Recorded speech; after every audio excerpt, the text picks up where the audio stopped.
ছিলাম, আর ওভেনটাও ঠিকঠাক মতনই সার্ভিস দিতেছিল। কিন্তু ওই মহিলা চক্রান্ত করে, ওই যে মেগা সিরিয়ালের ফুপুরে আছে না, তাদের মতো চক্রান্ত করে ওই ওভেনটাই জ্বালায় দিল, যেন তুই আমার হাতের পুডিংটা না খেতে পারিস।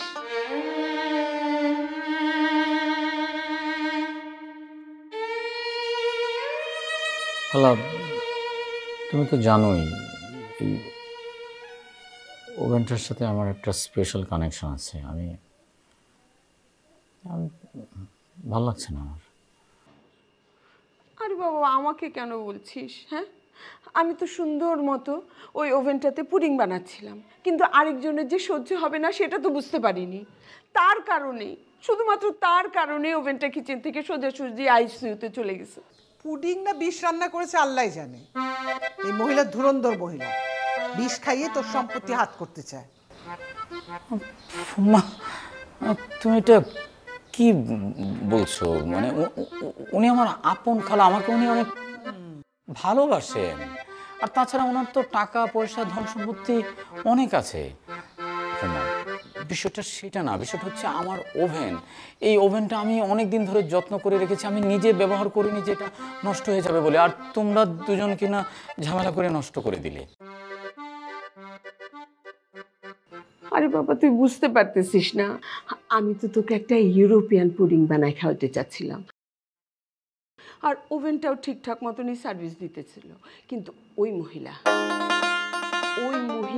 চক্রান্ত করে, ওই যে মেগা সিরিয়ালের ফুপুরে আছে না, তাদের মতো চক্রান্ত করে ওই ওভেনটাই জ্বালায় দিল, যেন তুই আমার হাতের পুডিংটা না খেতে পারিস। খালা, কথা তো পুডিং নিয়ে হচ্ছে না, আমি কথা বলছি ওভেন নিয়ে। খালা, তুমি তো জানোই যে লুনার শেষ স্মৃতি এই ওভেন। মানে তোমরা না কেউ আমার মনের অবস্থাটা বুঝতে পারছো না, তোমরা খালি নিজেদের মতো করে কথা বলে যাচ্ছ। এই জন্য তো বলি বিয়েটা কর, বউ বাচ্চা নিয়ে থাক, লুনার কথা তো মাথায় আসবে না, আর মানুষের কুনজরও পড়বে না। এই মহিলা বলে দিচ্ছে কিন্তু তোর জমি জমার প্রতি লোভ আছে।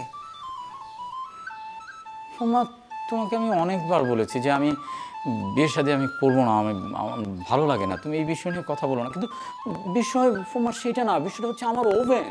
রাখ তোর ওভেন, সংসারে অন্যের হাতে চলে যেতেছে আর তুই আছিস ওভেন নিয়ে। দেখো খালা, আমি তোমাকে সাফ সাফ বলে দিচ্ছি, আমার বাড়িতে এইসব অশান্তি চলবে না। কি বললি? আমি অশান্তি করছি? আমি এরকম একটা কথা তুই আমাকে বলতে পারলি? আর তোর ওই খালা লারেলাপ্পা মহিলা, আমি খুব কষ্ট পেয়েছি আন্দো। তুমি আমাকে ভুল বুঝতেছ, আমি সেটা বলিনি, আমি হয়তো বুঝাতে পারি, মানে তুমি কেন অশান্তি করো? আর বলতে হবে না, বারবার আমার বাসা বলে কি বুঝাতে চাচ্ছিস তুই? হ্যাঁ, আমাকে এই বাড়ি থেকে বের করে দিতে চাচ্ছিস তো, তাই না? খালা, তুমি কি বুঝতে কি বুঝলা? আমি কেন তোমাকে এই বাসা থেকে চলে যেতে বলবো? তুই এইটাই বলছিস। আজকে আমাকে এই বাড়িতে ডেকে এনে তুই বের করে দিলি। তোর মা যদি বেঁচে থাকতো এটা করতে পারতি তুই? হ্যাঁ, আরে খালা, তুমি কথায় কথায় এরকম ইমোশনাল হও না তো। আমি কি বলতে চাচ্ছি তুমি বোঝার চেষ্টা করো। তুমি যদি এখন চলে যাও তাহলে আমাদের প্ল্যানে কি হবে? আমরা এই যে মিষ্টি সংসার বাঁচানোর জন্য যে আমরা যে মিশনটা নিলাম, সেটা কি সম্ভব হবে? সেটা তো ইম্পসিবল থেকে যাবে। আমরা সাকসেসফুল হতে পারবো? ভাবো কিংবা। যে মহিলা নিজের সংসার ঠিক করতে পারে না, উনি এসছে আরেকজনের সংসার জোড়া লাগাতে। শোন, এই ধরনের মহিলার মেয়েদের সংসার কখনোই টেকে না। তুই এক কাজ কর, তোর খালাকে বল বাড়ি থেকে বের হয়ে যেতে।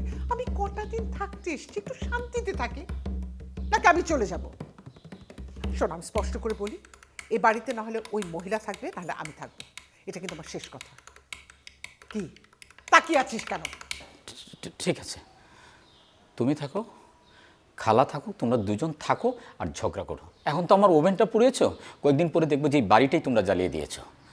আমার কি?